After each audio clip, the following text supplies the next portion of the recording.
Hello everyone, welcome back to my channel. This is Neha Mathur. अगर आप first time मेरे YouTube channel पर आ रहे हैं तो make sure you subscribe my channel.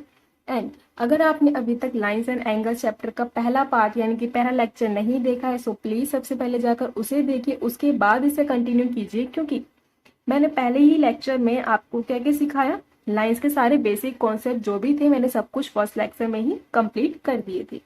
Right, ये हमारा होने वाला है आज का सेकंड लेक्चर, जो कि होगा एंगल्स के सारे बेसिक कॉन्सेप्ट प्लस थ्योरम के ऊपर। तो हम स्टार्ट करते हैं। एंगल, सबसे पहले एंगल होता क्या है? Angle, when two rays being from the same end point then they form an angle. The two rays are the arms of the angle and the end point is the vertex of the angle. इसका मतलब क्या हुआ? जो आपका जो same and point यानी कि same जो पॉइंट है जहां से आपकी दो रेज निकल रही हैं उनके बीच जो एंगल बन रहा है, राइट, जैसे कि आपका ये सेम पॉइंट है, इस सेम पॉइंट से दो रे निकलने के कारण यहाँ पर एक एंगल बन रहा है, तो इसे हम क्या बोलेंगे? Angle, right. और जो हमारा ये जो हमारी ये रे निकल रही है उस रे को हम क्या बोलते हैं? आर्म्स, आर्म्स बोलते हैं। और जो हमारा ये कॉमन पॉइंट है इसे हम क्या बोलते हैं? वर्टेक्स बोलते हैं, right. The end point is the vertex of the angle. और अगर आप चाहें तो इस एंगल की जो रेज है यानी कि आर्म्स है, आप इसको कितना भी आगे खींच सकते हैं, इनडेफिनाइट है, राइट। इसी तरह हम आगे बढ़ते हैं, एक्यूट एंगल पर आते हैं। एक्यूट एंगल, एक्यूट एंगल कौन से एंगल होते हैं? It is greater than 0 degree and smaller than 90 degree. Means आपका जो एंगल है वो आपका 0 डिग्री से बड़ा तो होगा लेकिन 90 डिग्री से छोटा होगा। मीन्स कि आपका जो एंगल है यानी कि दिस थीटा, ये थीटा जो है वो आपका 90 से छोटा होगा। 90 छोटा में 70 भी हो सकता है, 60 भी हो सकता है, 65 भी हो सकता है, 50, 55, 28, 39, पर 90 से छोटा होना चाहिए। वो आपका क्या बन जाएगा? एक्यूट एंगल बन जाएगा, राइट। लेकिन 90 डिग्री से बड़ा नहीं होना चाहिए। हम आगे बढ़ते हैं, राइट एंगल आता है हमारा।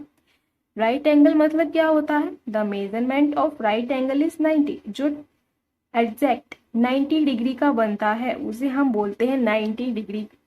जैसे कि आपका कोई एंगल है, अगर आप उस एंगल को 40 डिग्री कर रहे हो, 58 डिग्री कर रहे हो, तो वो आपका 90 नहीं होगा। ना ही तो 90 से छोटा होना चाहिए, ना ही तो 90 से बड़ा होना चाहिए। जो एग्जैक्ट 90 डिग्री होगा वही हमारा क्या होगा? Right angle, right.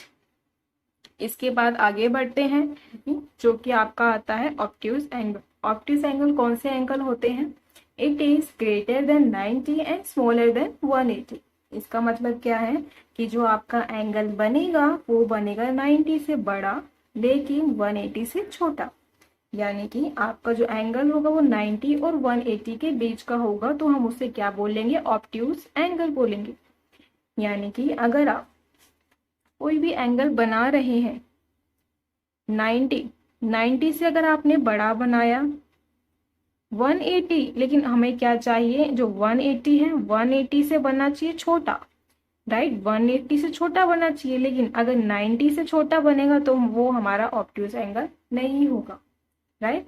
हमारे यहाँ क्या होना चाहिए? 90 से बड़ा, 180 से छोटा, उसे हम क्या बोलेंगे? ऑब्ट्यूज एंगल बोलेंगे। उसके बाद हम आते हैं अपने स्ट्रेट एंगल की साइड। तो स्ट्रेट एंगल कौन से होते हैं? Straight angle is 180 degree. जो एंगल हमारे 180 डिग्री के होते हैं उसे हम कहते हैं स्ट्रेट एंगल। यानी कि आपका जो एंगल है ना ही तो 180 से बड़ा होगा ना ही तो 180 से छोटा होगा, ये एग्जैक्ट 180 डिग्री का बनेगा, उसे आप कहेंगे स्ट्रेट एंगल। देखो ये दिखने में भी बिल्कुल स्ट्रेट है, एकदम फ्लैट है, ये बिल्कुल स्ट्रेट है। जो एंगल आपका स्ट्रेट बनेगा वो 180 का ही होगा, राइट।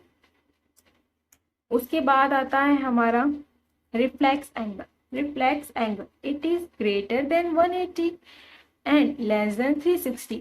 जो एंगल आपके 180 डिग्री से तो बड़े हैं लेकिन 360 डिग्री से छोटे होते हैं उसे हम कहते हैं रिफ्लेक्स एंगल। जो 180 से बड़े होंगे 360 से छोटे होंगे उसे हम क्या बोलेंगे, रिफ्लेक्स एंगल बोलेंगे, राइट। उसके बाद आते हैं हम आगे, तो जैसे कि हम नेक्स्ट पॉइंट पे आते हैं तो यहाँ पर बताते हैं कंप्लीट एंगल के बारे में। कंप्लीट एंगल कौन से एंगल होते हैं? The measurement of complete angle is 360। जो एंगल आपके 360 डिग्री के होते हैं वो आपके होते हैं कंप्लीट एंगल, जो ना कि 360 से बड़े होते हैं और ना ही तो 360 से छोटे होते हैं। जो बिल्कुल 360 के बराबर बनते हैं उसे हम कहते हैं कंप्लीट एंगल। ये चीज आप ध्यान रखिए कि जो 360 का एंगल होता है वो आपका एक कंप्लीट एंगल है, बिल्कुल कंप्लीट एंगल, राइट। इसके बाद हम आते हैं सप्लीमेंट्री एंगल। सप्लीमेंट्री एंगल कौन से एंगल होते हैं? Two angle are called supplementary. दो एंगल सप्लीमेंट्री जब कहे जाएंगे when there measure add up to 180 degree. इसका मतलब क्या हुआ? जब आपके दो एंगल मिलके 180 डिग्री बनाते हैं उसे हम क्या कहते हैं, सप्लीमेंट्री एंगल। जैसे कि आप देख सकते हैं मैंने यहाँ पर दो एंगल बनाए हैं, एक है 120 एक है 60, राइट। तो ये 120 और 60 मिलके क्या बना रहे हैं, 180, यानी कि x plus Y is equal to 180। अगर ये दो एंगल मिलकर 180 डिग्री बनाएंगे, इन दोनों का सम 180 डिग्री होगा, तभी ये एंगल सप्लीमेंट्री एंगल कहलाएंगे। समझ आया? मेरा कहने का मतलब ये है कि अगर किसी भी, यानी कि कोई भी दो एंगल का सम 180 डिग्री के बराबर होगा वो एंगल सप्लीमेंट्री एंगल कहलाएंगे, राइट। उसके बाद हम आते हैं कॉम्प्लीमेंट्री एंगल। कॉम्प्लीमेंट्री एंगल कौन से होते हैं? The two angle which together make 90 degree angle is called complementary angle. इसका मतलब क्या है? जब दो एंगल मिलकर आपका 90 डिग्री बनाता है, जब दो एंगल के सम मिलकर 90 डिग्री के एंगल बनाते हैं उसे हम क्या कहते हैं, कॉम्प्लीमेंट्री एंगल कहते हैं। यानी कि x प्लस वाई, ये दोनों एंगल मिलके कितना बना रहे हैं, 90 डिग्री बना रहे हैं। अगर इन दोनों का सम 90 डिग्री होगा तभी ये एंगल कॉम्प्लीमेंट्री एंगल कहलाएंगे, राइट।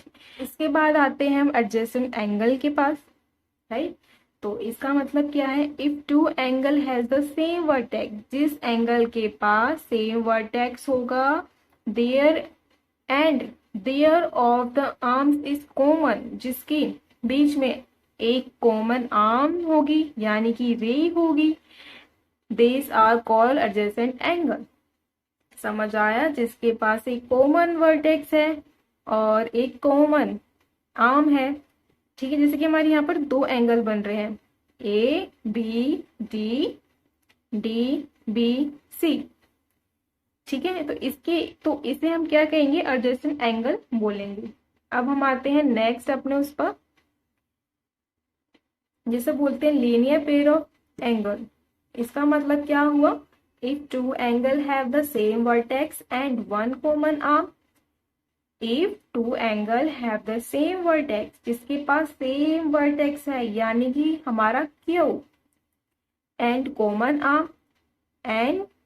आर्म, लेकिन the arm which are not common and making a line. इसका मतलब क्या है कि ये जो हमारा कॉमन आर्म है ये आपका एंगल तो बना रहा है, लेकिन जो आपका पी क्यू आर है ये आपकी क्या बना रही है, लाइन बना रही है। Then this are called a linear pair of angle. तो इसे हम क्या बोलेंगे, लीनियर पेयर ऑफ एंगल। जिससे कि हमने पिछले वाले एंगल में देखा था कि यहाँ पर आपका देखो ये दो एंगल बना रहे हैं ना, एक एंड टू, 1 and 2, दो एंगल यहाँ पर बने, ठीक है। ये जो आपका ये भी एक पूरा एंगल बन रहा है, ये देखो ए बी सी यहाँ पर क्या बन रहा है, पूरा एंगल बन रहा है। लेकिन यहाँ पर PQR एक एंगल नहीं बन रहा, ये आपका एक लाइन बन रहा है, राइट। ये आपकी क्या बन रही है, एक लाइन बन रही है, तो इसे हम क्या कहेंगे, linear pair of angle, right. इसके बाद हम आते हैं नेक्स्ट पॉइंट पर,